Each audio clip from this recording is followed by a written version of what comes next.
Your Honor, my wife is mentally unstable, Kevin declared to the packed courtroom, his voice carrying that practiced tone of concerned authority that had fooled so many people for so many years. She's been documenting our private conversations, taking secret recordings, and frankly, I fear for our daughter's safety living with someone so paranoid and delusional. Before we jump back in, tell us where you're tuning in from, and if this story touches you, make sure you're subscribed, because tomorrow, I've saved something extra special for you. I sat perfectly still at the plaintiff's table, my hands folded calmly in my lap, watching my husband of 15 years paint me as the unhinged woman he'd spent the last 3 years convincing everyone I was. What Kevin didn't know was that every single word he'd just spoken was about to backfire in ways he couldn't imagine. The judge's reaction to the evidence I was about to present would strip away everything Kevin believed he owned, everything he thought he'd built, and reveal the truth he'd worked so desperately to hide. My name is Lisa Martinez, and until 18 months ago, I genuinely believed I was losing my mind. For 3 years, my husband Kevin had been systematically convincing me that my memory was failing, that I was becoming increasingly irrational, and that my perceptions of reality couldn't be trusted. It started small, as these things always do. A conversation about dinner plans that he swore never happened. Important documents that mysteriously disappeared from where I'd left them. Appointments he claimed I'd forgotten to mention, leaving him scrambling to reschedule his busy real estate development meetings. I was a registered nurse for 12 years before I gave up my career to support Kevin's growing business and raise our daughter, Sophie. In the ICU, attention to detail wasn't just important, it was literally life and death. I was trained to notice patterns, to document everything meticulously, and to trust my observations even under extreme stress. But somehow, in my own home, I began doubting the very instincts that had saved countless lives in the hospital. The morning that would change everything started like any other Wednesday in our Westlake Hills home. Sophie had already left for school, and Kevin was getting ready for what he called the biggest presentation of his career, to potential investors for his latest luxury development project near Lake Travis. I was in our kitchen, preparing his usual coffee and reviewing the grocery list I'd written the night before, when Kevin came downstairs wearing a suit I'd never seen before. "Nice suit," I commented, genuinely admiring the charcoal gray fabric. "Is it new?" Kevin paused at the kitchen island, his expression shifting to that familiar look of patient concern that always made my stomach clench. "Lisa, we talked about this suit last week. You helped me pick it out at Nordstrom, remember? You said the navy one made me look washed out." I stared at him, my coffee cup halfway to my lips. I had no memory of shopping for suits with Kevin recently. In fact, I distinctly remembered him refusing my offer to help him shop, saying he preferred to handle his wardrobe himself. But the certainty in his voice, the gentle way he said my name like he was speaking to someone fragile, made me question my own recollection. "Right," I said quietly, though the word felt wrong in my mouth. "Sorry, I guess I'm still not fully awake." Kevin moved around the island and placed his hands on my shoulders, his thumbs rubbing small circles, like he was comforting a child. "Sweetheart, this is exactly what I've been worried about. These memory lapses are getting more frequent. Maybe it's time we talk to Dr. Foster about adjusting your medication?" Dr. Amanda Foster was the therapist Kevin had insisted I start seeing 6 months earlier when my episodes, as he called them, became more frequent. Episodes where I would insist something had happened one way, only to be gently corrected by Kevin and sometimes even Sophie, who would reluctantly agree with her father's version of events. Dr. Foster had been kind, but professional, asking probing questions about my stress levels and suggesting that major life changes, like leaving my nursing career, could manifest in unexpected ways.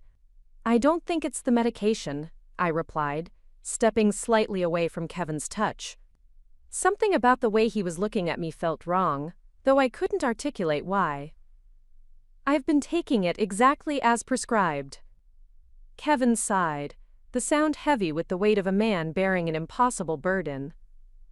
"I know you think you have, but yesterday I found 3 pills on the bathroom counter. You'd forgotten to take them again." I felt the familiar cold dread wash over me. I was obsessively careful about my medication, taking it at the same time every morning with my first cup of coffee.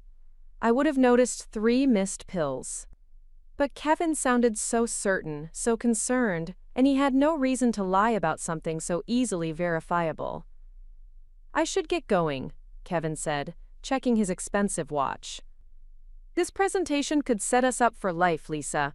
The investors are flying in from Dallas specifically to see our Lake Travis proposal." He kissed my forehead with the practiced affection of a devoted husband. "Try to have a good day, okay? Maybe call Dr. Foster if you're feeling confused about anything else." After Kevin left, I stood in our pristine kitchen surrounded by the trappings of our successful life and felt more alone than I ever had as a single woman. The granite countertops gleamed under the recessed lighting, the stainless steel appliances hummed efficiently, and everything was in its designated place. This house was supposed to represent our American dream achieved, but lately it felt more like an elegant prison where I couldn't trust my own thoughts. I walked upstairs to our master bedroom and stood before the full-length mirror, studying the woman looking back at me. At 38, I still looked relatively young, though stress had added lines around my eyes that hadn't been there when I'd met Kevin 15 years ago. My dark hair was neatly styled, my clothes coordinated and appropriate for a successful developer's wife. But my eyes looked haunted, uncertain, like someone who'd lost faith in her own perception of reality. That's when I noticed something that made my blood run cold. Hanging in Kevin's section of our walk-in closet was a navy blue suit, with the tags still attached. Not charcoal gray, navy blue. Expensive, clearly new and never worn.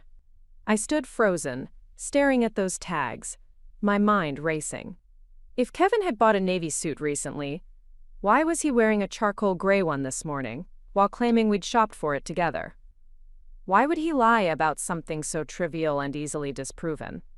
Unless it wasn't trivial. Unless this was part of a larger pattern I'd been too confused and self-doubting to recognize. For the first time in months, I felt my nursing instincts kick in. When a patient's symptoms didn't match their reported condition, you investigated further. When stories didn't align with observable evidence, you documented everything and looked for patterns. I had been so focused on questioning my own sanity that I'd stopped applying the critical thinking skills that had defined my professional life. I grabbed my phone and took a photo of the navy suit with its tags. Then I went back to Kevin's bathroom counter, where he claimed I'd left 3 pills yesterday. The counter was spotless, as it always was. Kevin was meticulously neat, almost obsessively so. If there had been pills scattered here yesterday, there would be some trace. A water ring, a slight disarray in his precisely arranged toiletries. There was nothing. I opened the medicine cabinet and found my prescription bottle exactly where I always kept it. I counted the pills inside, then cross-referenced the count with the date the prescription was filled. The math was perfect. I hadn't missed a single dose. Kevin had lied about the pills. He had lied about the suit. How many other lies had I accepted because I'd been conditioned to doubt myself?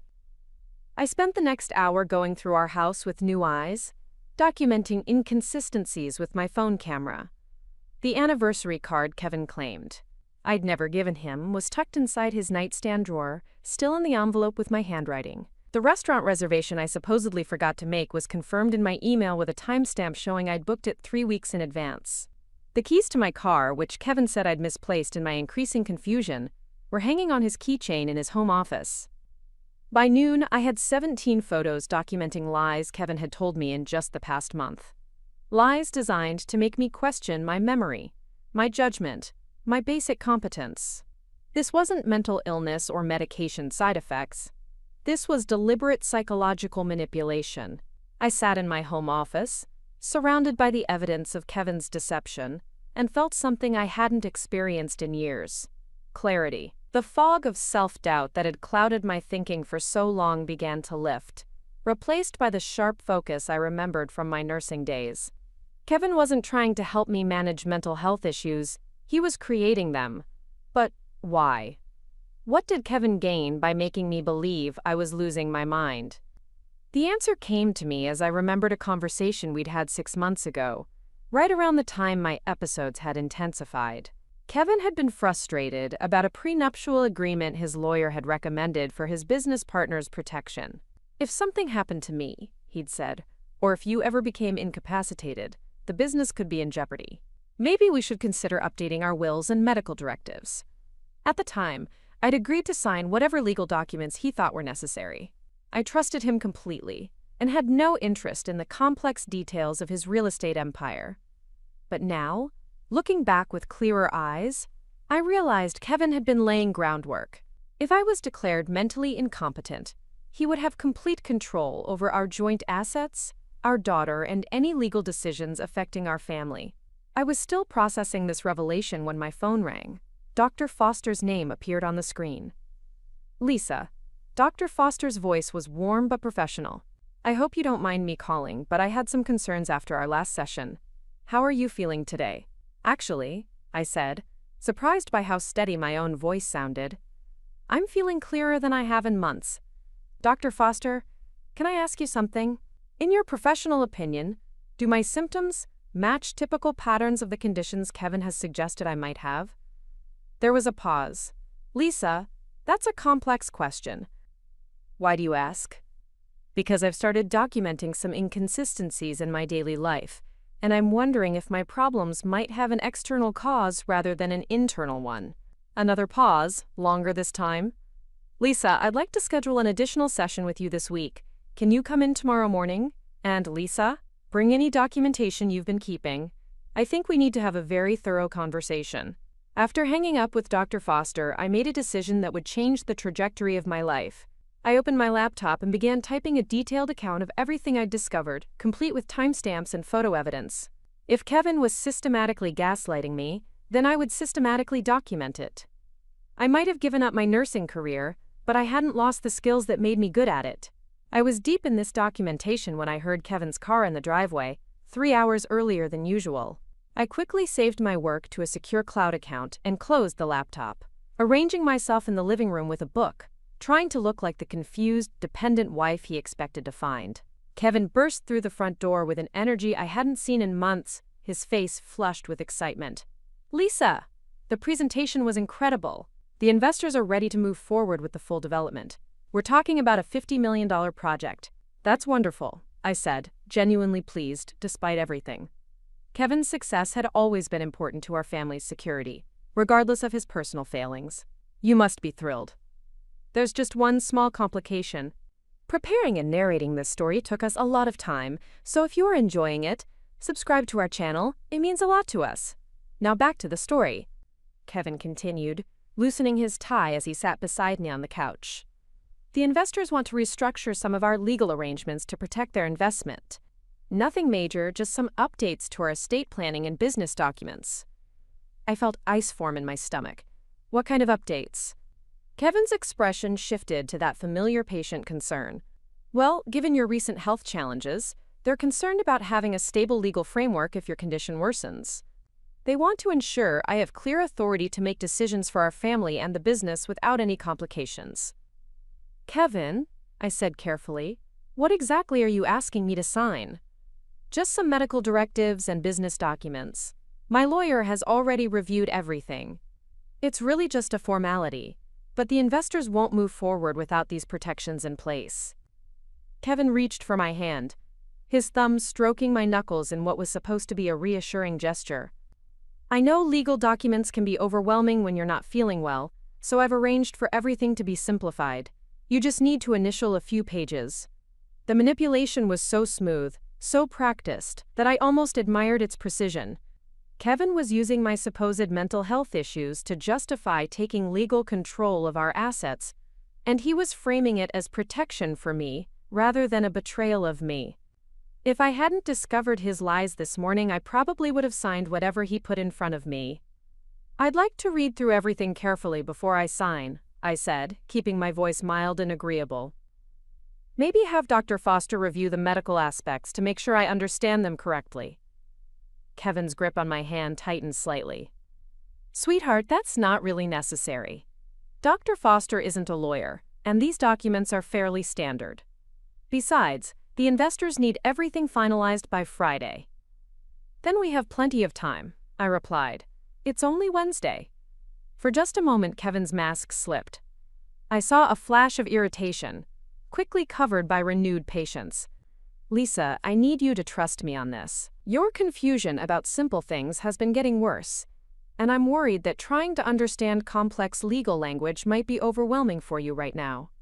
There it was again. The gentle suggestion that I was too mentally fragile to handle adult responsibilities.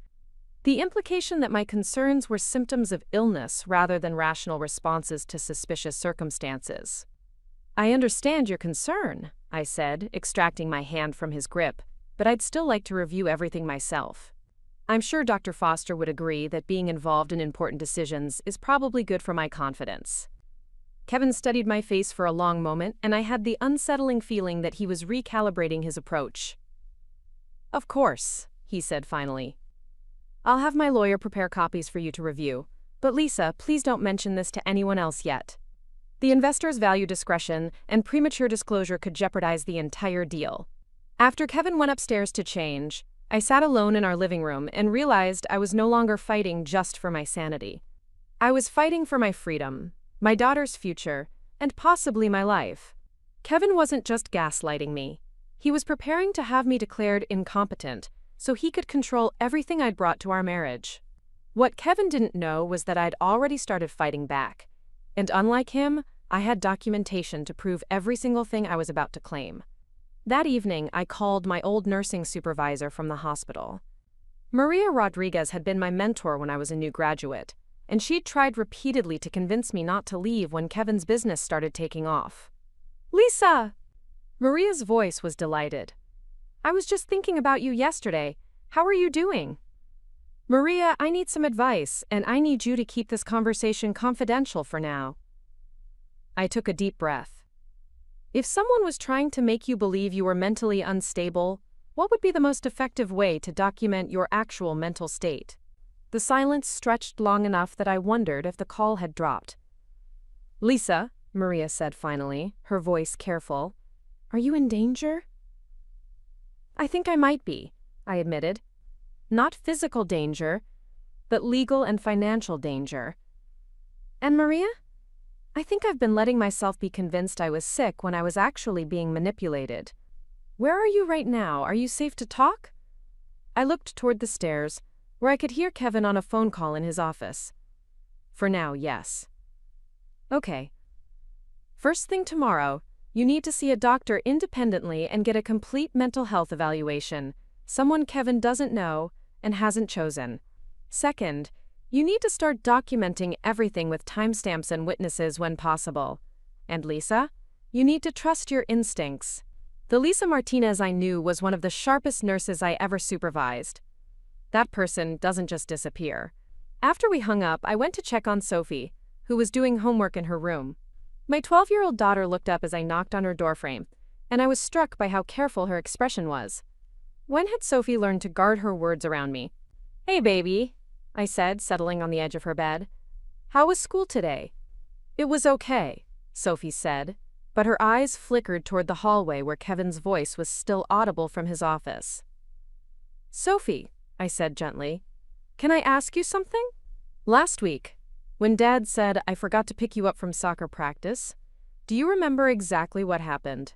Sophie's face went through a complex series of expressions: confusion, discomfort, and something that looked almost like relief. Mom, she said quietly, you didn't forget to pick me up. You were there right on time, like always. But when Dad asked me about it later, I thought maybe I was remembering wrong. My heart broke a little. Kevin had been manipulating Sophie too, making her doubt her own memories to support his narrative about my mental state. You weren't remembering wrong, sweetheart, I told her. Your memory is just fine, but I need you to do me a favor and not mention this conversation to Dad, okay? There are some grown-up things I need to figure out first. Sophie nodded solemnly, and I could see the relief in her eyes at having her perceptions validated. That night, after Kevin fell asleep beside me, I lay awake staring at the ceiling and planning my next moves. I would see an independent psychiatrist tomorrow for a comprehensive evaluation. I would meet with a lawyer Kevin didn't know to understand my legal rights. And I would continue documenting every lie, every manipulation, every attempt to undermine my reality. Kevin had spent 3 years trying to convince me I was mentally unstable. Tomorrow I would begin proving that I was sharper, stronger, and more determined than he had ever imagined. And when I was done, the judge's reaction to my evidence would ensure that Kevin lost everything he thought he'd so cleverly maneuvered to control. I had no idea that in 18 months I'd be sitting in a courtroom listening to Kevin tell a judge I was mentally unstable, while I held a folder containing proof that would destroy his life as thoroughly as he'd tried to destroy mine. But that night, for the first time in years, I fell asleep with hope instead of confusion, knowing that the woman Kevin thought he'd broken was about to show him exactly how much fight she had left. The next morning arrived gray and drizzling, Austin's typical February weather that matched my mood as I prepared for what felt like the most important day of my life. Kevin had left early for another investor meeting, kissing my forehead with that same practiced affection, while reminding me to take it easy and not overthink things. If he only knew that overthinking was exactly what I planned to do.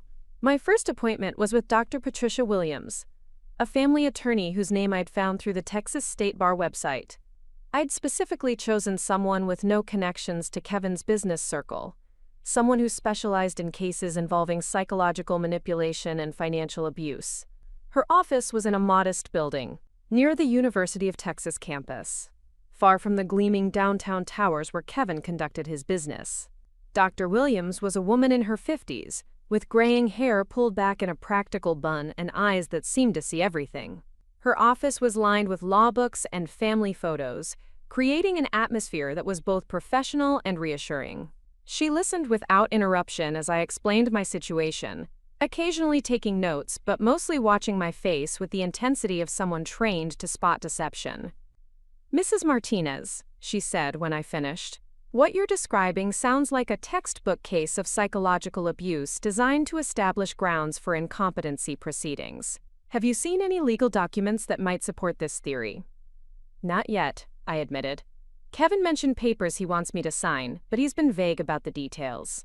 He says it's for his business investors, but now I'm wondering if there's more to it." Dr. Williams leaned back in her chair, her expression serious. In Texas, declaring someone mentally incompetent requires significant legal proceedings and medical evidence.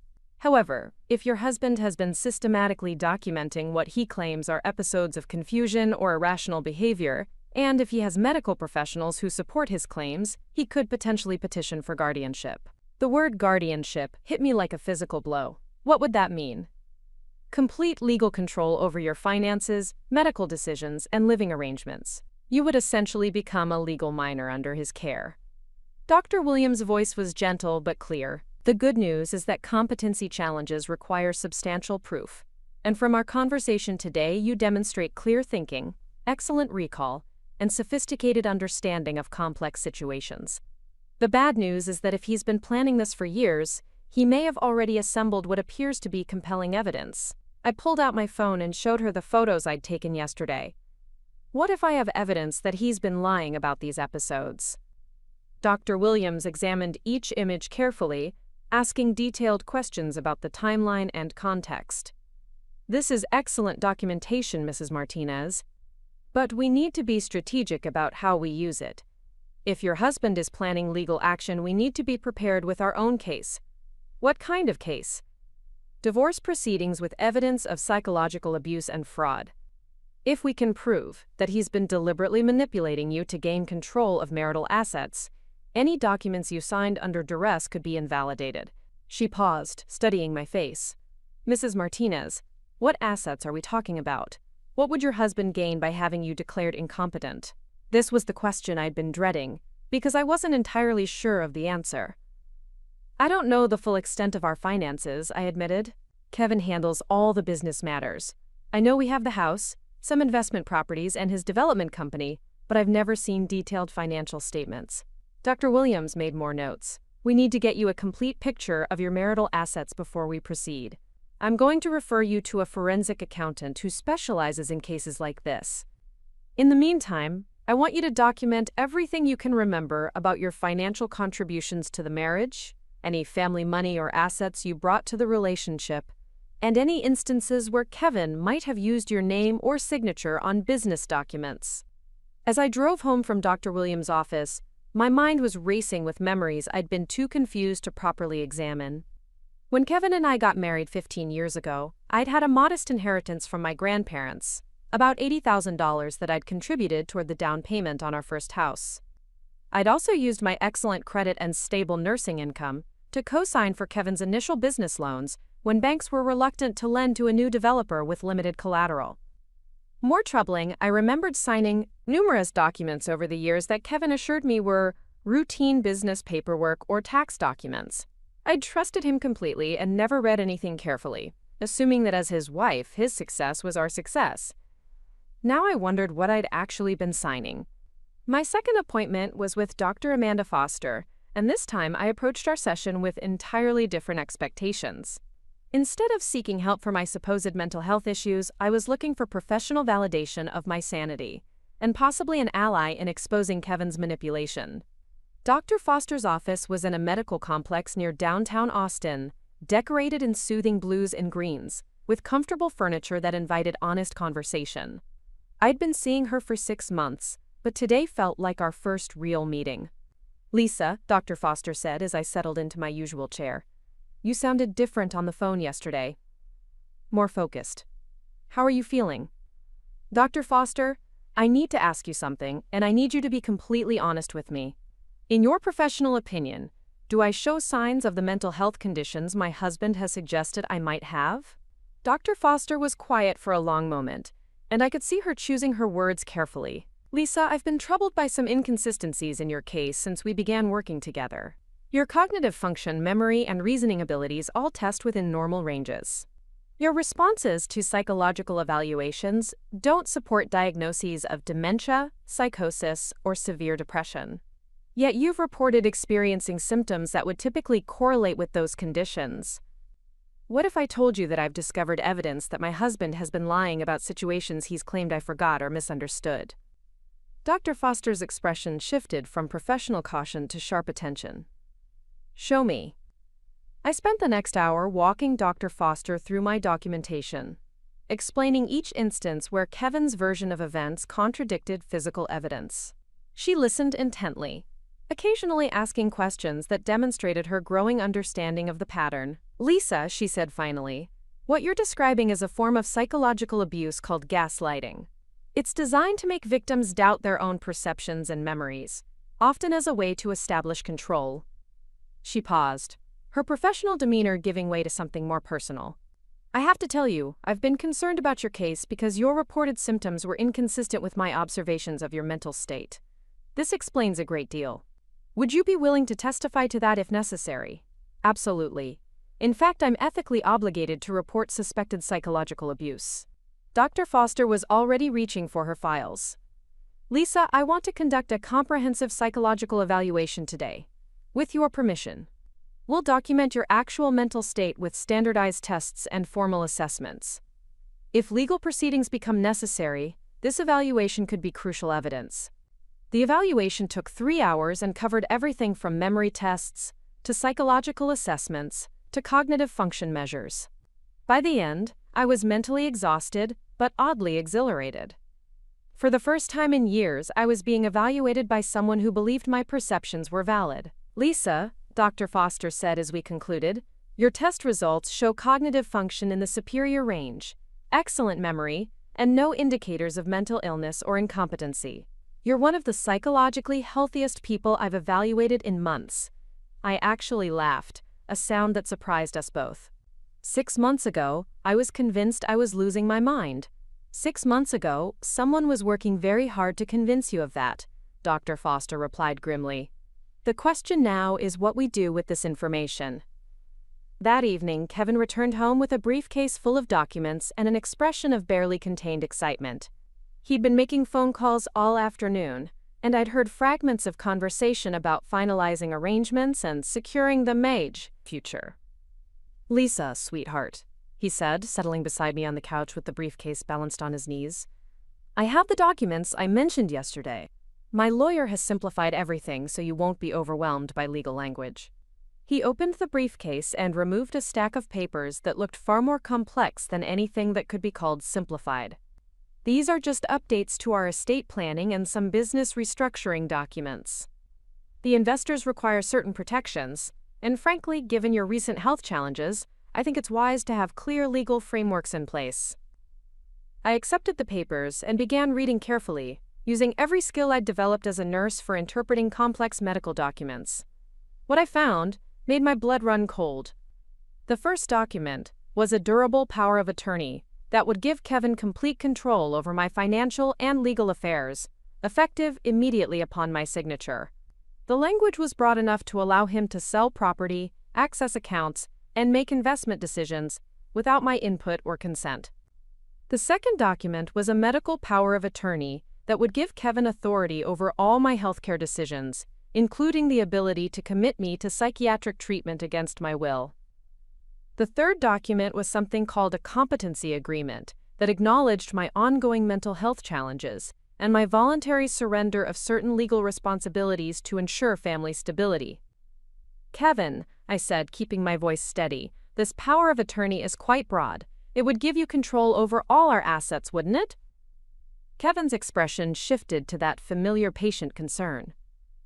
Only if something happened to you, sweetheart. It's just a precaution, like having insurance. The investors need to know that business decisions can be made efficiently if you're having one of your difficult periods. And this medical power of attorney would allow you to make decisions about psychiatric treatment? Only if you were unable to make rational decisions yourself, Kevin said, his tone suggesting this was perfectly reasonable. Lisa, you've been struggling with confusion and memory issues. If there was a crisis, I need to be able to get you the help you need quickly. I continued reading, noting clause after clause that would essentially strip me of all legal autonomy, while positioning Kevin as my protective caretaker. Kevin, I'm not comfortable signing these today. I'd like to have an attorney review them first. The change in Kevin's demeanor was immediate and startling. The patient concern vanished, replaced by sharp irritation. Lisa, we've discussed this. The investors need these documents filed by Friday. Your paranoia about routine legal paperwork is exactly the kind of irrational behavior these documents are designed to address. Wanting legal review of documents that affect my rights isn't paranoia, Kevin. It's common sense. Kevin stood abruptly, pacing to the window with jerky movements that betrayed his agitation. This is exactly what I'm talking about, Lisa.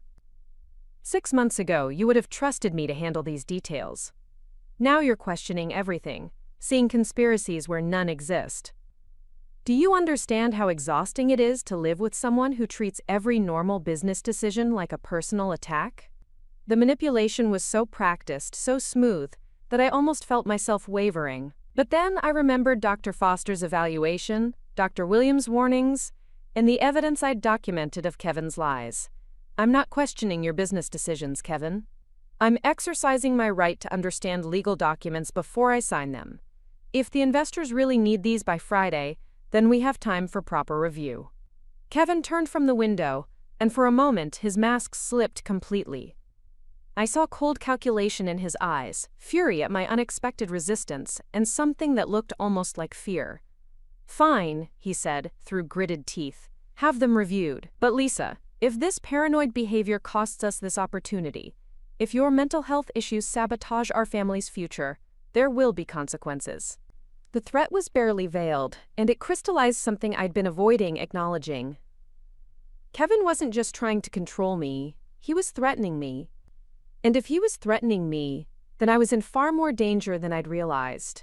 After Kevin stormed upstairs, I photographed every page of the documents, uploaded them to my secure cloud account, and sent copies to Dr. Williams with a message. Urgent review needed. Husband demanding signature by Friday and becoming hostile about my request for legal review. Her response came within an hour.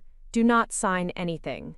These documents would give him complete control over your life. Emergency meeting tomorrow at 8 a.m.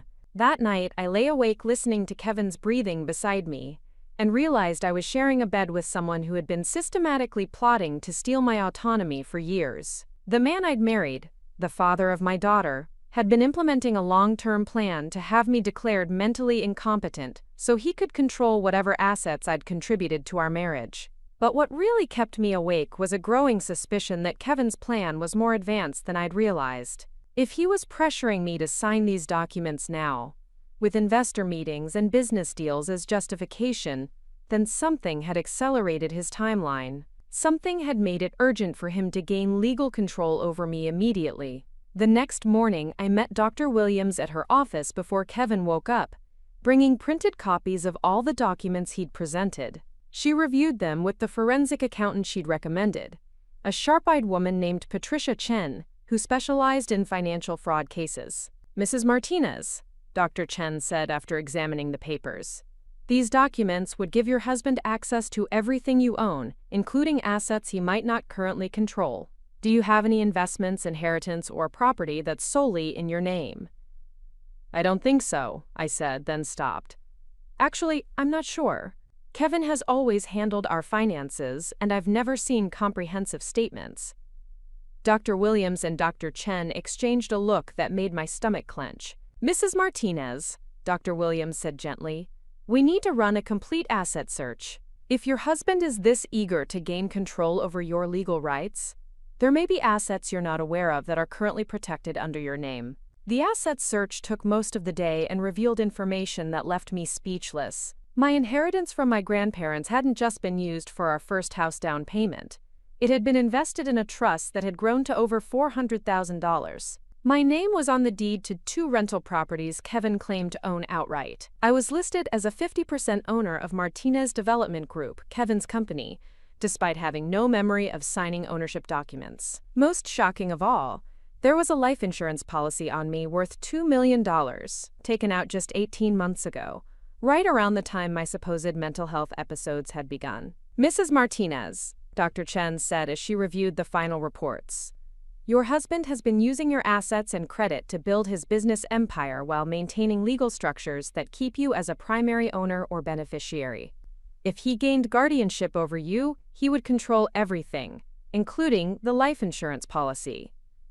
Dr. Williams was studying the insurance documents with a grim expression. "Lisa, this policy was taken out during the period when Kevin claims your mental health was deteriorating. The timing is extremely suspicious." I felt sick. "You think he's planning to have me committed? Or worse, I think he's planning to gain complete control over you and your assets through legal means if possible," Dr. Williams said carefully. "The insurance policy could be coincidental, but combined with everything else, it suggests he's considered multiple scenarios for your future." As I drove home that afternoon, my mind was reeling with the scope of Kevin's deception. He hadn't just been gaslighting me to undermine my confidence. He'd been building a financial empire using my assets while positioning himself to take complete control through guardianship proceedings. And if guardianship didn't work, the life insurance policy suggested he'd considered even more permanent solutions. But Kevin had made a crucial mistake. He'd assumed that 3 years of psychological manipulation would leave me too broken and confused to fight back. He'd counted on my self-doubt and isolation to prevent me from seeking help or questioning his narrative.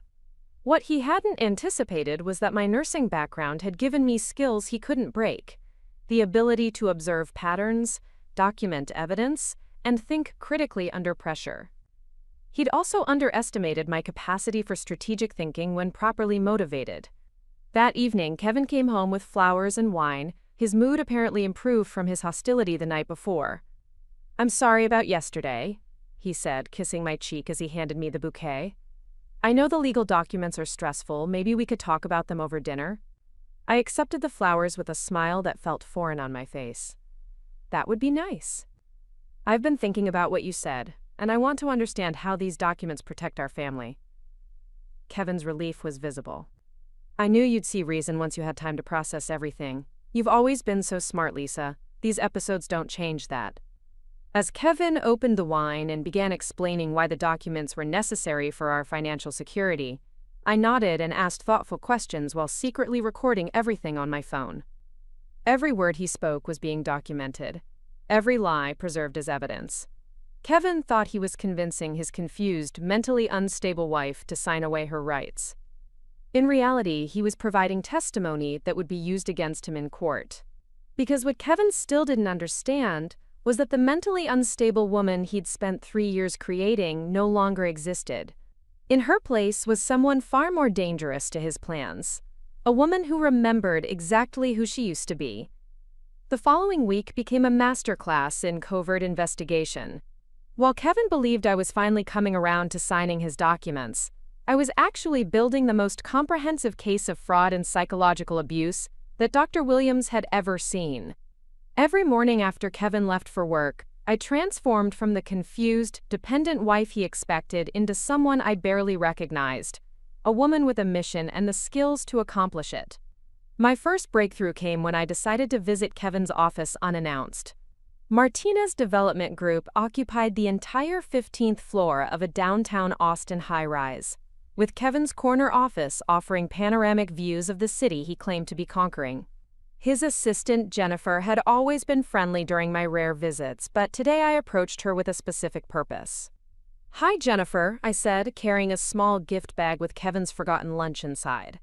Kevin left this at home, and I know how cranky he gets when his blood sugar drops. Jennifer laughed, accepting the bag with genuine warmth. "Oh, you're so thoughtful, Mrs. Martinez. He's been incredibly stressed lately with all these new investor meetings. Between you and me, I've never seen him work this hard on a single deal."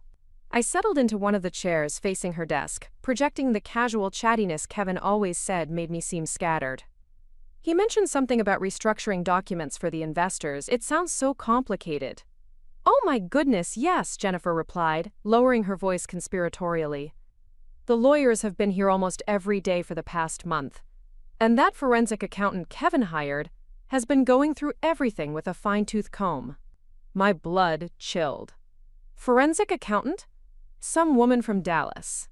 Kevin said the investors required a complete financial audit before they'd commit to the Lake Travis project.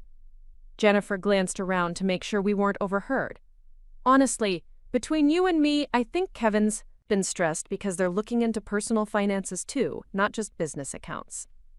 I managed to keep my expression neutral while my mind raced. Kevin had hired a forensic accountant to examine our finances before I'd even discovered his deception.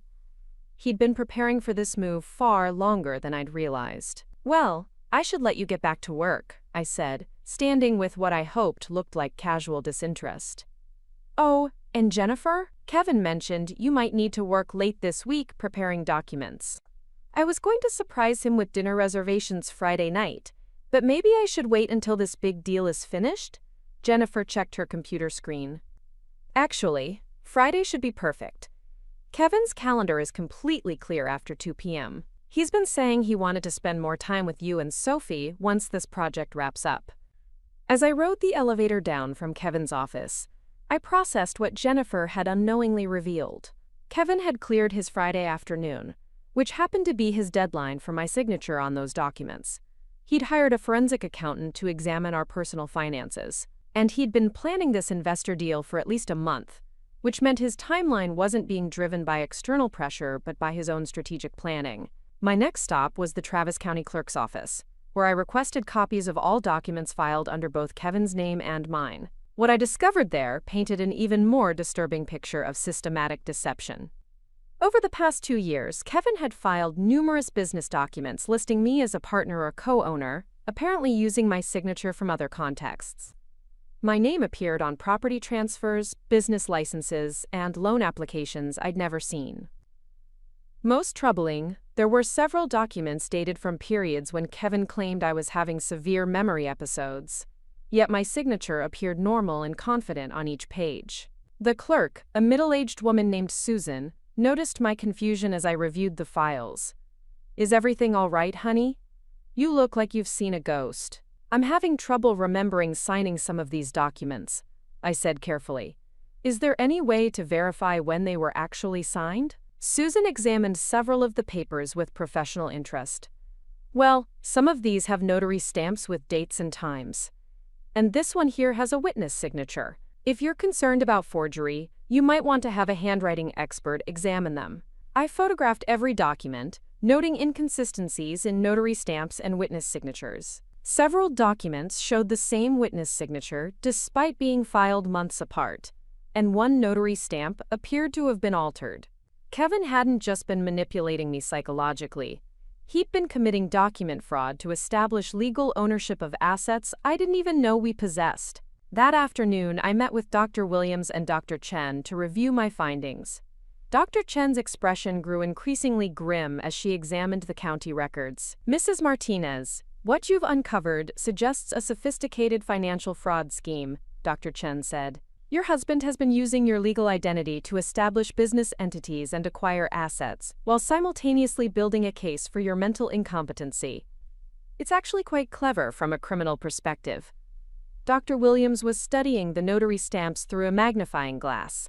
Several of these documents show clear signs of fraud.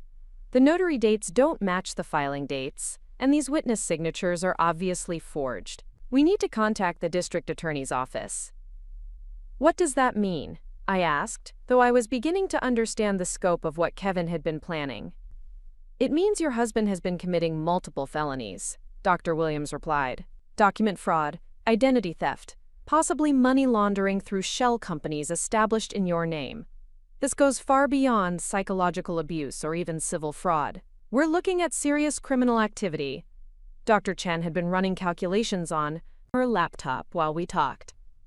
Mrs. Martinez, based on these documents and the asset search we conducted, your husband has been using your legal identity to accumulate nearly $3 million in assets and business interests.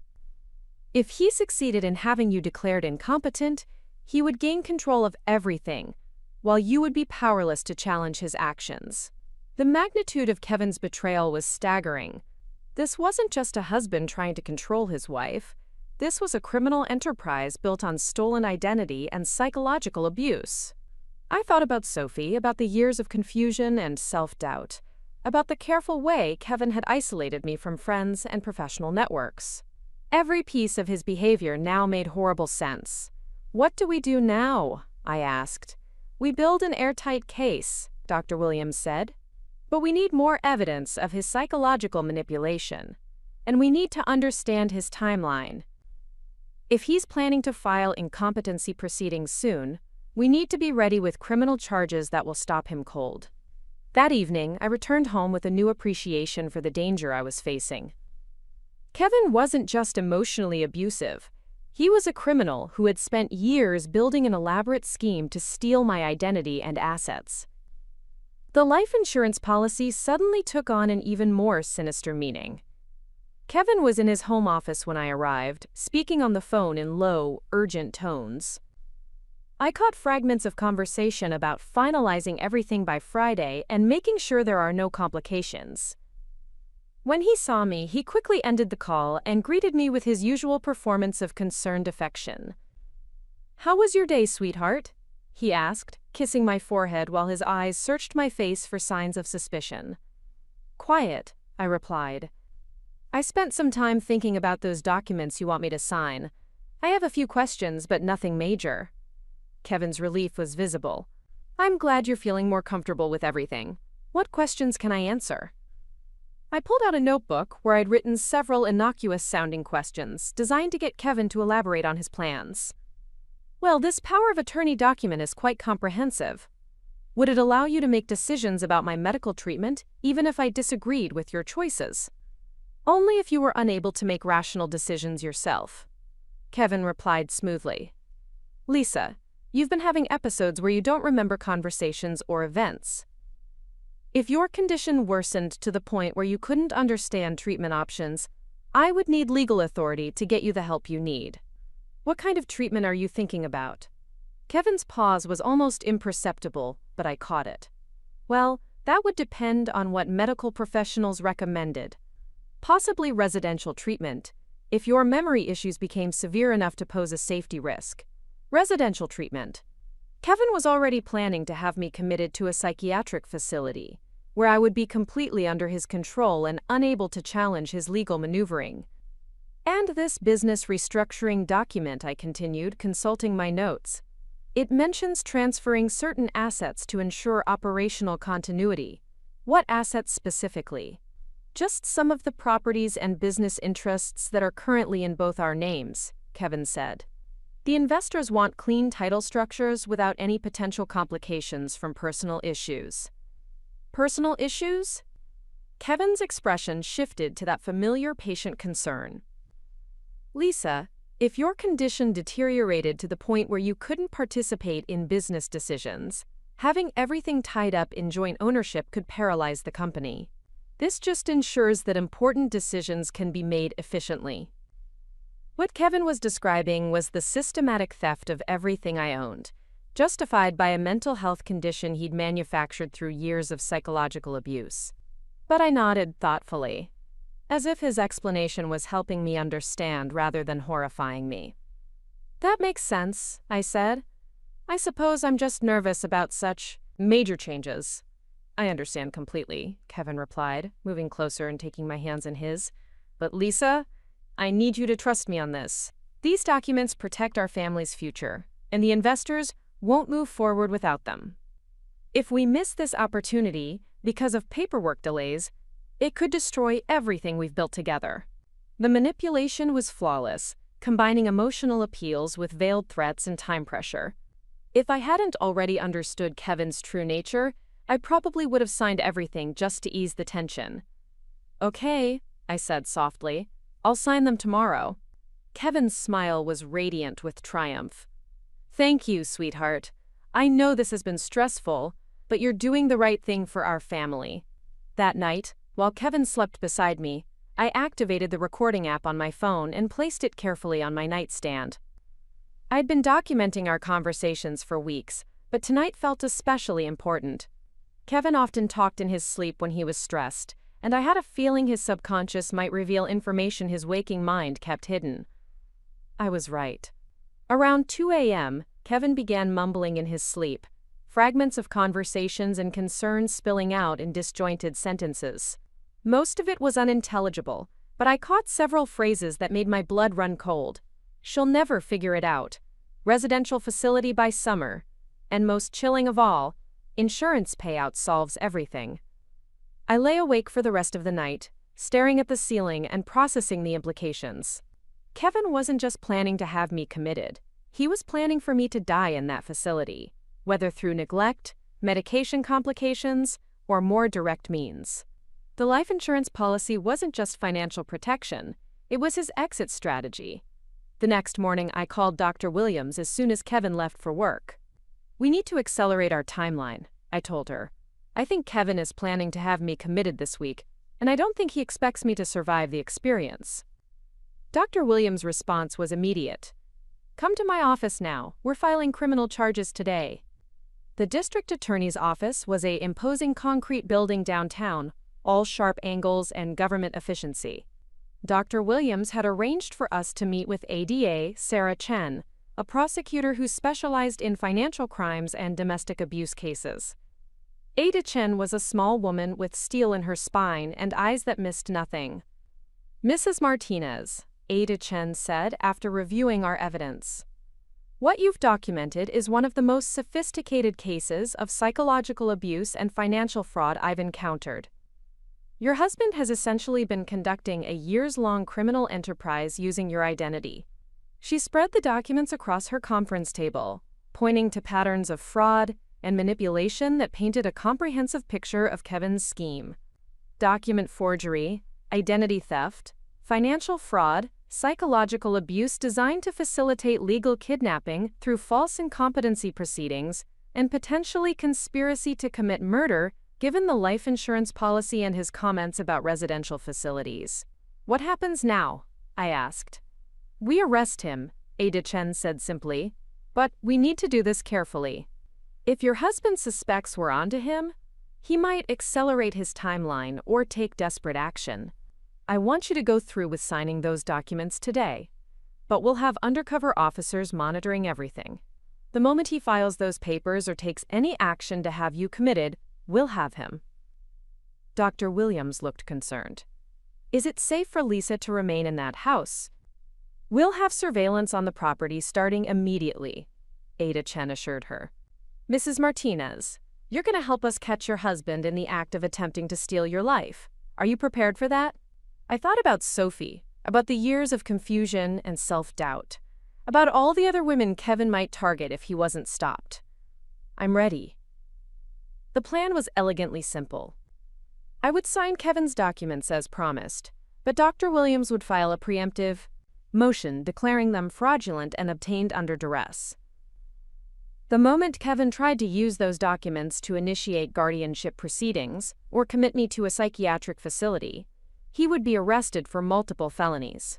Meanwhile, Adia Chen's team would be gathering additional evidence, including surveillance footage from Kevin's office building, phone records showing his conversations with the mysterious forensic accountant, and financial records proving the money laundering schemes hidden within his business operations. That afternoon, I returned home to find Kevin pacing nervously in our living room, the briefcase of documents open on our coffee table. His relief when he saw me was palpable. "Lisa, thank God," he said, embracing me with what felt like genuine emotion. "I was worried you might be having second thoughts." "No second thoughts," I replied, settling beside him on the couch. "I trust you, Kevin. You've always taken care of our family." Kevin's hands trembled slightly as he handed me the first document. Whether from excitement or nervousness, I couldn't tell. "Just initial each page and sign at the bottom," he instructed. "My lawyer has already reviewed everything." As I signed each document, Kevin watched intently, occasionally offering reassuring comments about how these papers would protect our future. What he didn't know was that hidden cameras were recording everything, and that each signature I made was being documented as evidence of his fraud. When I finished signing the last page, Kevin gathered the documents with obvious relief. "Thank you, sweetheart. You've done the right thing for our family." "What happens now?" I asked. "I'll file these with my lawyer tomorrow morning," Kevin said. "Then we can finally move forward with the investor deal and stop worrying about all these legal complications." But Kevin's timeline was about to be interrupted in ways he never could have anticipated. Because while he'd been planning to steal my life, I'd been planning to save it.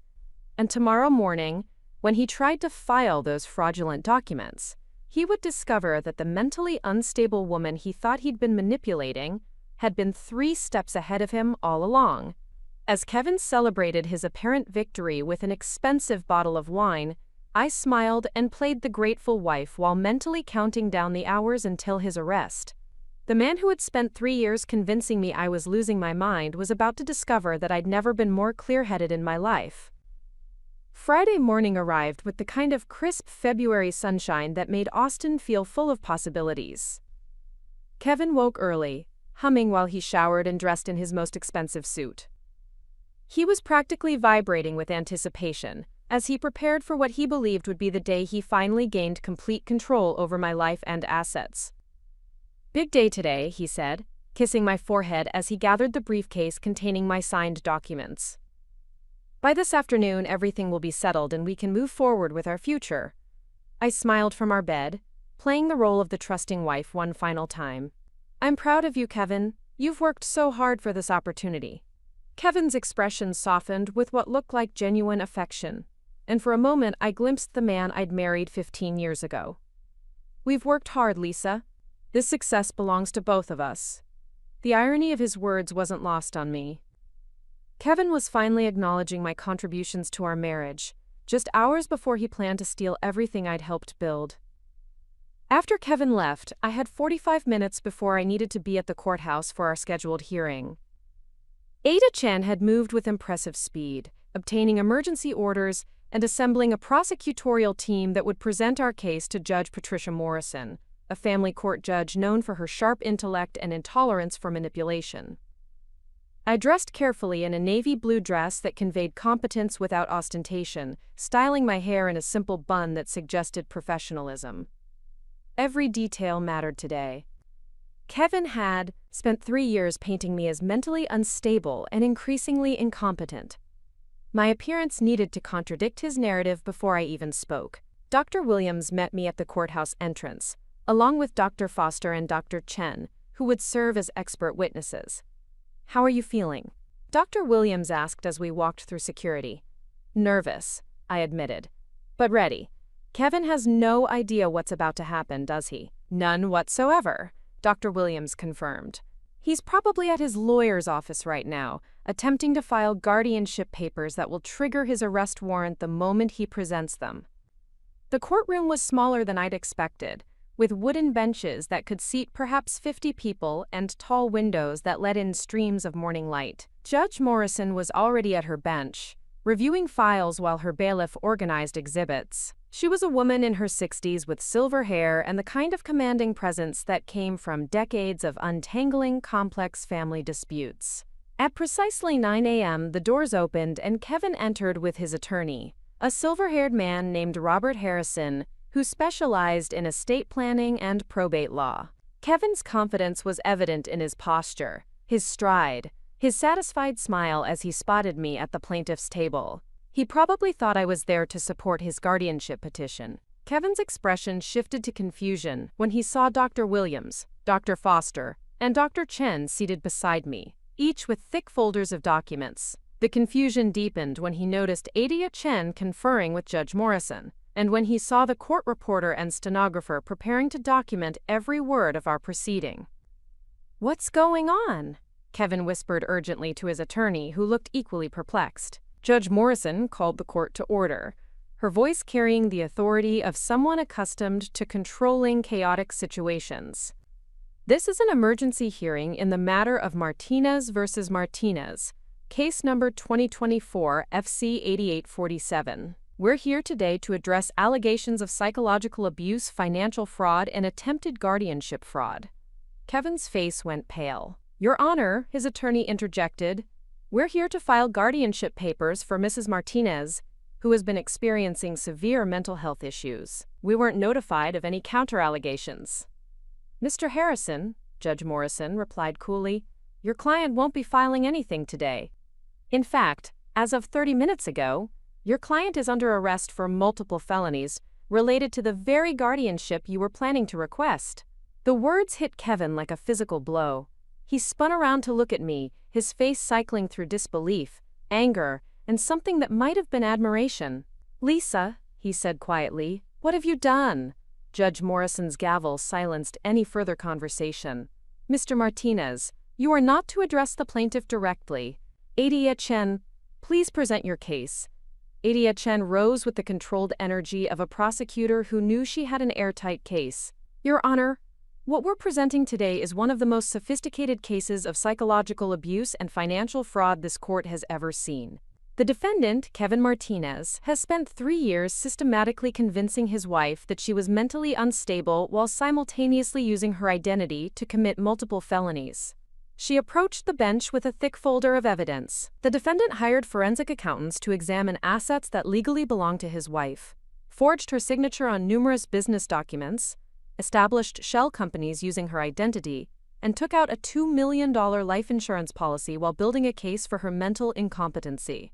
Kevin's attorney looked stunned. "Your Honor, this is the first we're hearing of these allegations. My client has been caring for his mentally ill wife for years." "Has he?" Adia Chen replied. "Dr. Amanda Foster, please take the stand." Dr. Foster moved to the witness stand with professional composure, her credentials impressive even in this formal setting. Under Adia Chen's questioning, evidence of mental illness. Adia Chen's cross-examination was devastating. She walked Kevin through each piece of evidence, forcing him to explain the forged signatures, the fraudulent business documents, and the insurance policy he'd taken out during my supposed mental decline.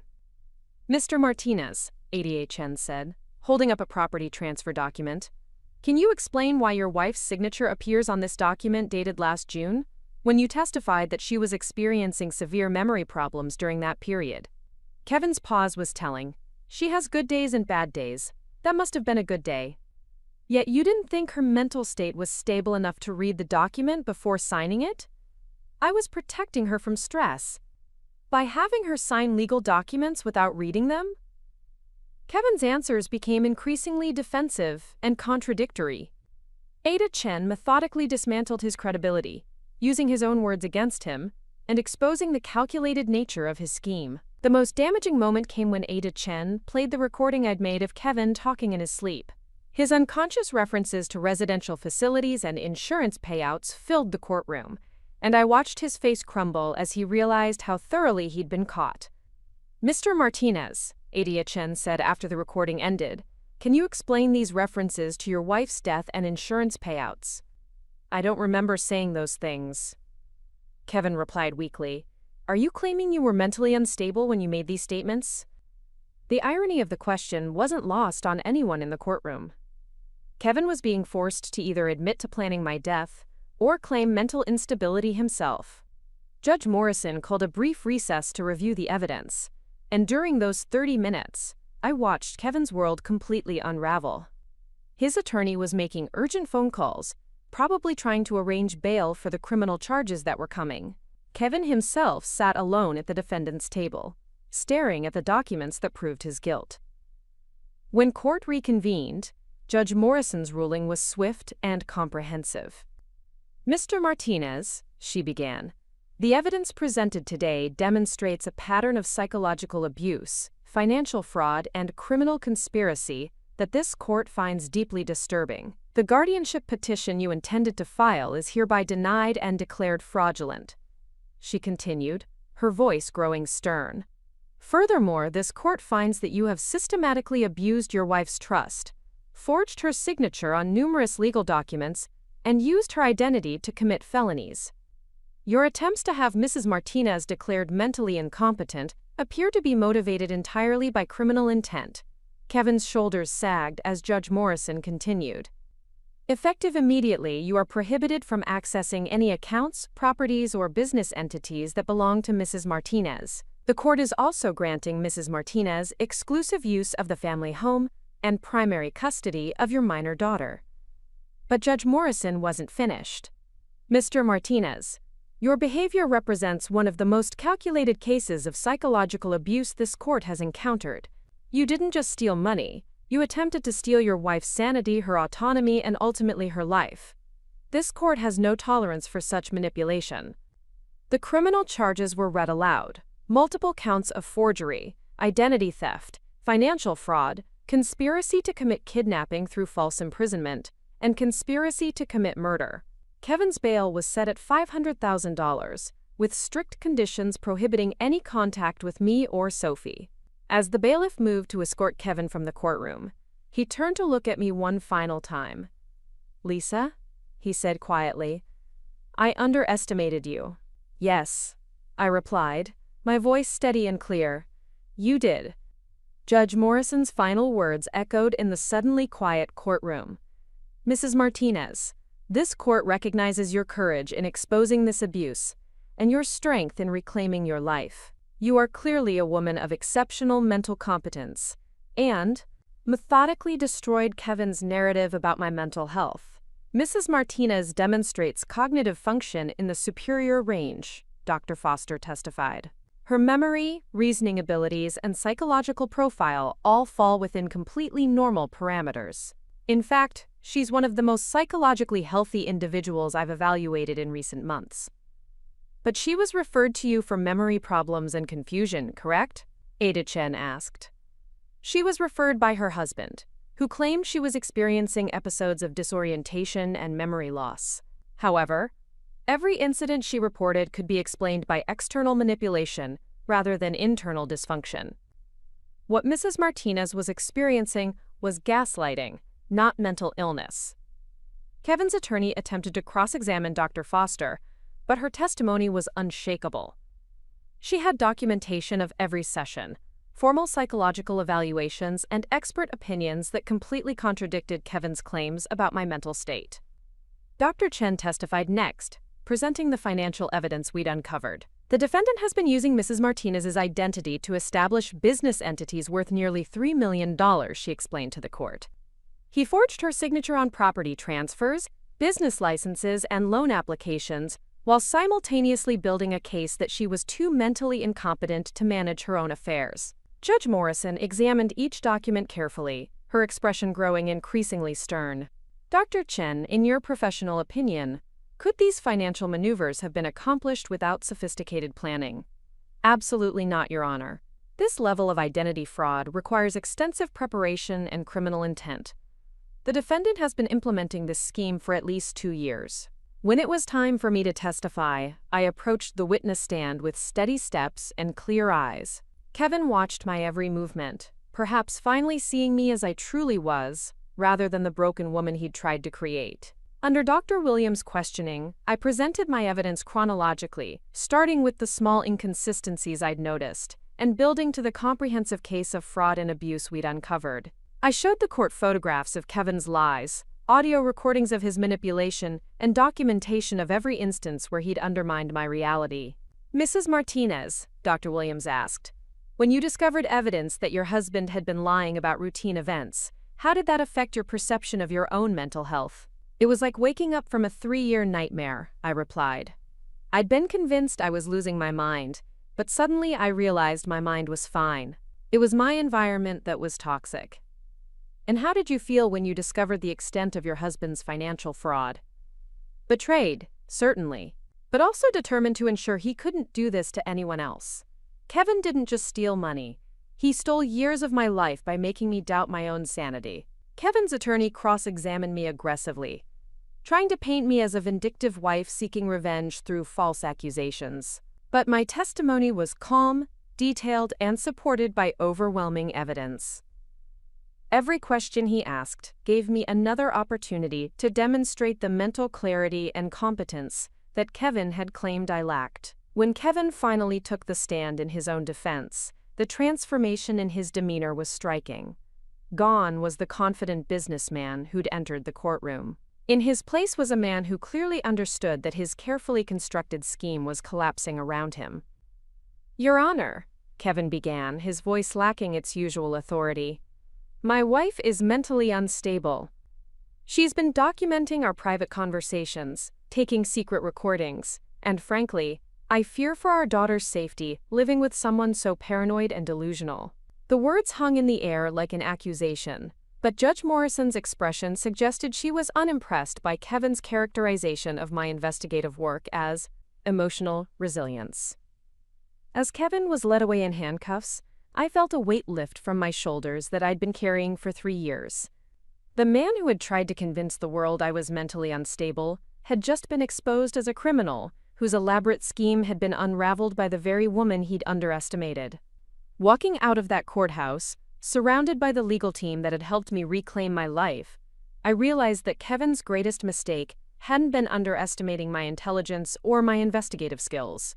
His greatest mistake had been forgetting that I was a nurse who had spent years saving lives under pressure. And when my own life was threatened, those same skills had saved me. The afternoon news coverage was extensive, with reporters describing the case as one of the most sophisticated psychological abuse schemes prosecuted in Travis County.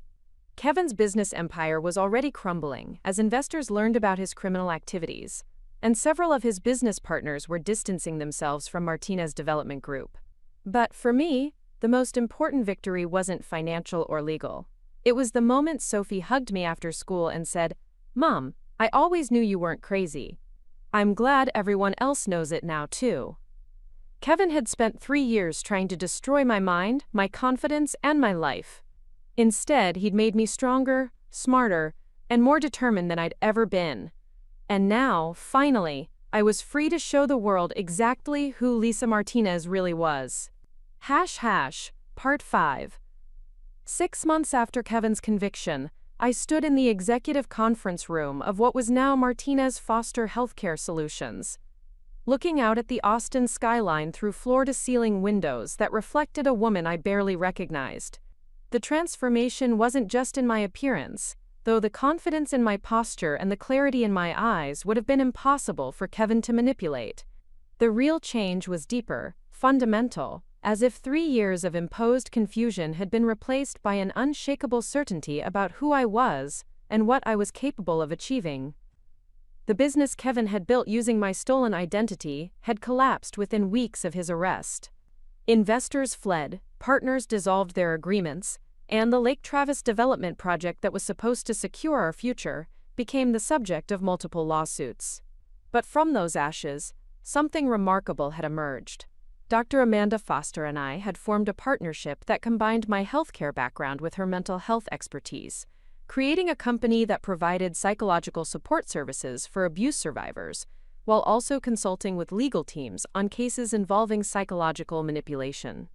The irony wasn't lost on me that Kevin's attempt to destroy my sanity had led me to a career helping other people reclaim theirs. Our first major contract came from the Travis County District Attorney's Office, which hired us to evaluate victims in cases similar to mine. Within 3 months, we'd expanded to serve 3 counties, and our waiting list extended into the following year. The morning light streaming through those conference room windows illuminated folders containing 18 active cases, each representing a woman whose reality had been systematically distorted by someone she trusted. The patterns were disturbingly consistent across cases, reinforcing my growing understanding that Kevin's tactics weren't unique innovations, but rather variations on themes employed by manipulators throughout history. My assistant knocked on the conference room door, interrupting my morning review of case files. "Mrs. Martinez, your 10 o'clock appointment is here. Maria Santos from the Henderson case." Maria Santos was 28 years old with dark circles under her eyes and the careful way of moving that I recognized from my own recent past. She'd been referred by Adia Chen after her husband was arrested for financial fraud and psychological abuse, remarkably similar to Kevin's methods. Her case was still pending trial, and she was struggling with the same self-doubt and confusion that had nearly destroyed me. "Maria," I said, greeting her with a warm handshake, "I'm so glad you decided to come in today. How are you holding up?" Maria's smile was fragile but genuine. "Better than last week. My attorney says you went through something similar to what I'm experiencing. Is that true?" I settled into the chair across from her, noting how she positioned herself near the door, maintaining an escape route even in what should have been a safe space. "It's true. My ex-husband spent 3 years convincing me I was mentally unstable while he systematically stole my identity and assets. The psychological manipulation was so effective that I genuinely believed I was losing my mind." "How did you figure out what was really happening?" Maria asked, leaning forward slightly. "I started documenting inconsistencies instead of accepting his explanations for them," I replied. When someone tells you that you forgot a conversation or misplaced something, but you find evidence that contradicts their version of events, that's not memory loss. That's manipulation. Over the next hour, I walked Maria through the same process I'd used to reclaim my sanity and my life. We discussed documentation strategies, how to recognize gaslighting techniques, and most importantly, how to trust her own perceptions even when everyone around her suggested they were flawed. Maria's case involved a husband who'd convinced her that her accounting degree was worthless, that her job performance was declining due to memory problems, and that she needed his guidance to make even basic financial decisions. "The hardest part," Maria admitted as our session progressed, "is that sometimes I still doubt myself.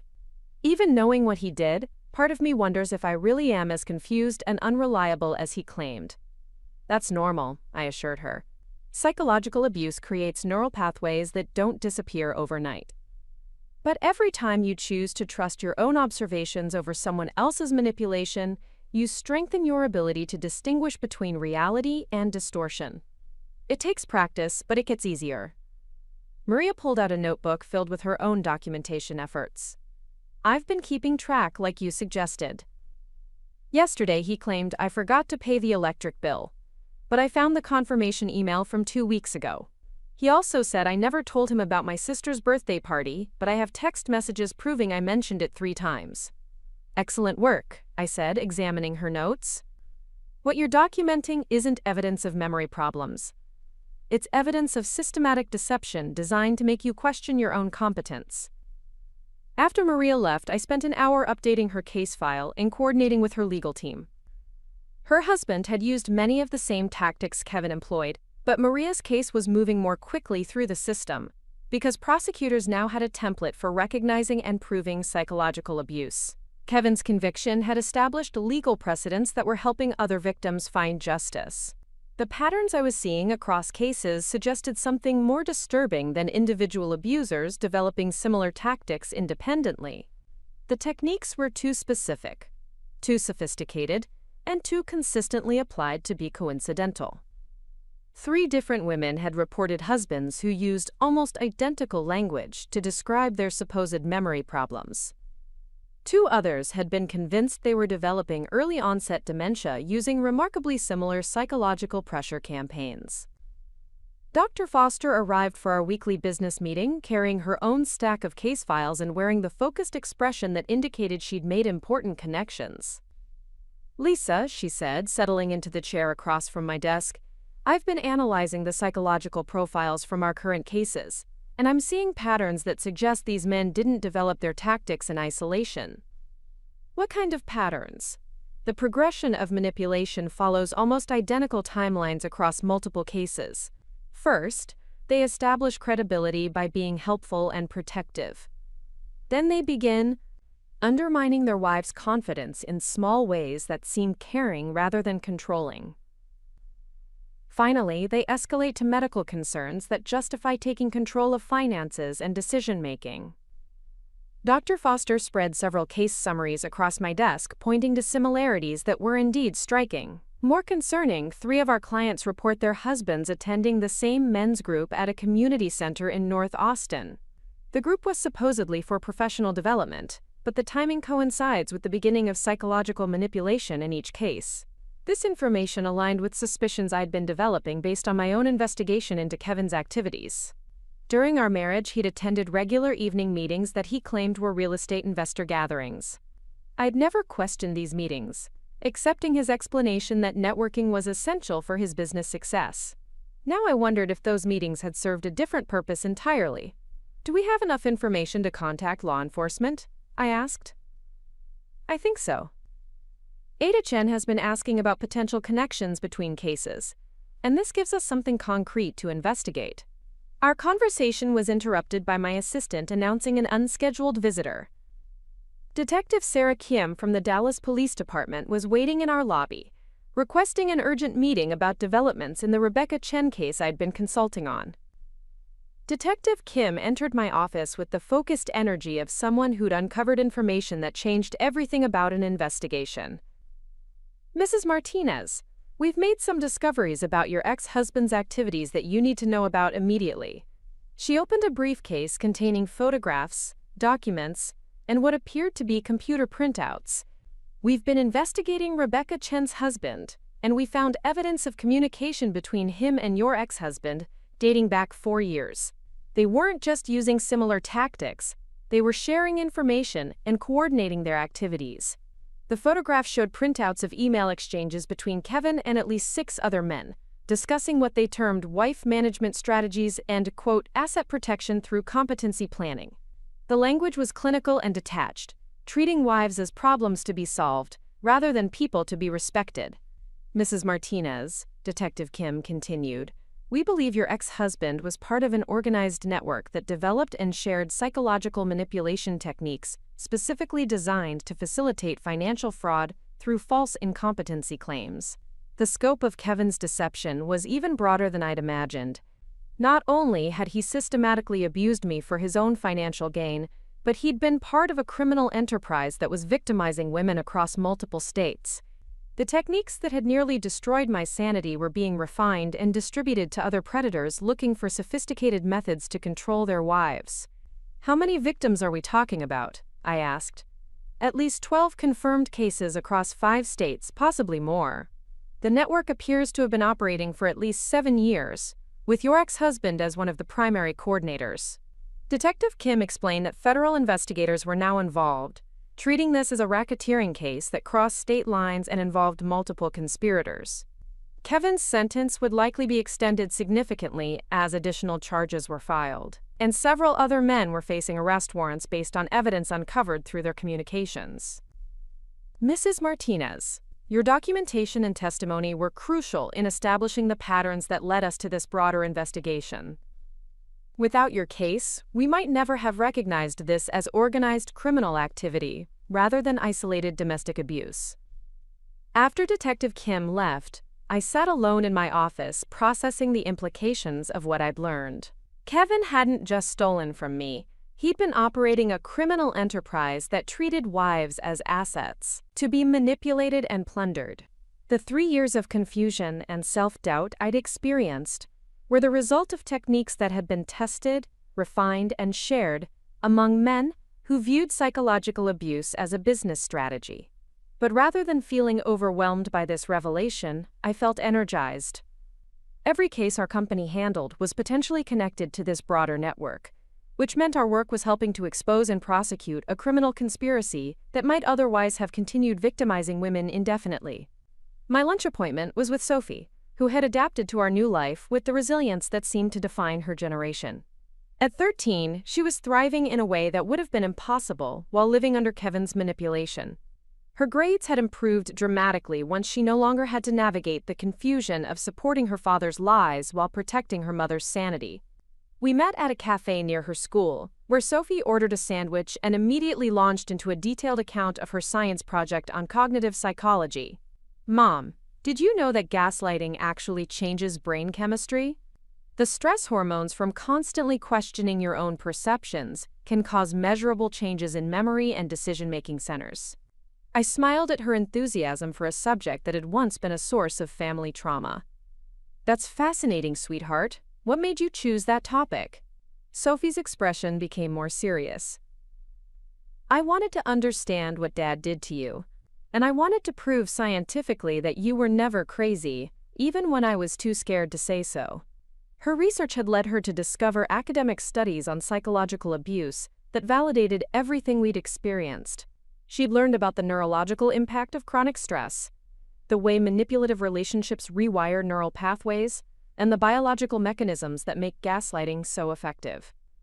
"I also wanted to understand why I felt so confused during those years," Sophie continued. "I knew Dad was lying about things, but I didn't know why or how to process what was happening." The conversation shifted to lighter topics as we discussed her upcoming birthday and summer plans. But I was struck by how mature and insightful she'd become.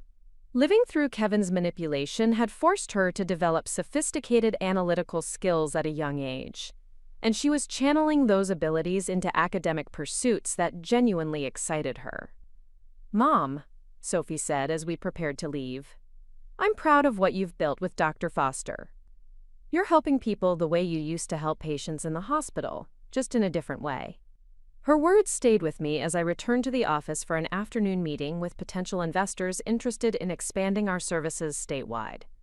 The business model we'd developed was apparently unique enough to attract significant attention from venture capital firms specializing in healthcare innovations.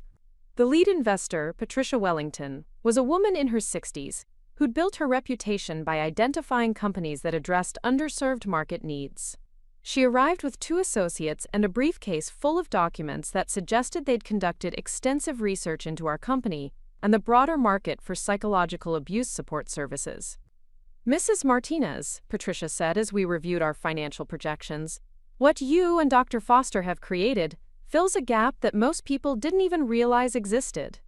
Psychological abuse cases are increasing nationwide, but there are virtually no specialized services for victims or support systems for legal teams handling these complex cases." "The need is definitely there," I agreed. "We're receiving referrals from 5 states now, and most victims have never had access to professionals who understand the specific dynamics of psychological manipulation."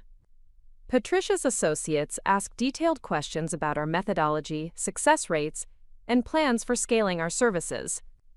They were particularly interested in our training programs for law enforcement and legal professionals, which had proven surprisingly popular among agencies that had previously struggled to recognize and prosecute psychological abuse cases. "Your personal experience obviously informed the development of these services," Patricia said, "but what qualifies you to scale this into a major healthcare initiative?" It was a fair question that went to the heart of my transformation over the past year. My background as a registered nurse gave me skills in assessment, documentation, and crisis intervention that proved essential in my own case, I explained. But more importantly, surviving psychological abuse taught me to recognize patterns of manipulation that aren't obvious to people who haven't experienced them personally. That combination of professional training and lived experience creates insights that can't be replicated through traditional education alone. The meeting concluded with Patricia's firm committing to lead a funding round that would allow us to establish offices in Dallas, Houston, and San Antonio within the next 18 months. As I signed the preliminary agreements, I thought about the contrast between this moment and the fraudulent documents Kevin had pressured me to sign less than a year ago. Now I was building something meaningful with my own vision and expertise, rather than having my identity stolen to support someone else's criminal enterprise. That evening, I attended a support group meeting for survivors of psychological abuse, held in the community center near my home. The group had formed organically as word spread about my case and the services we were providing. What started as informal conversations among women who'd experienced similar manipulation had evolved into a structured support network that met twice weekly. Tonight's discussion focused on rebuilding trust in personal relationships after experiencing systematic deception. The 12 women in attendance ranged in age from 25 to 62, representing diverse backgrounds united by the common experience of having their reality distorted by people they'd trusted. "I've been divorced for 8 months," shared Jennifer, a real estate agent whose ex-husband had convinced her she was incompetent at her job. "But I still second-guess every decision I make. How do you learn to trust your own judgment again?" The question resonated with everyone in the circle.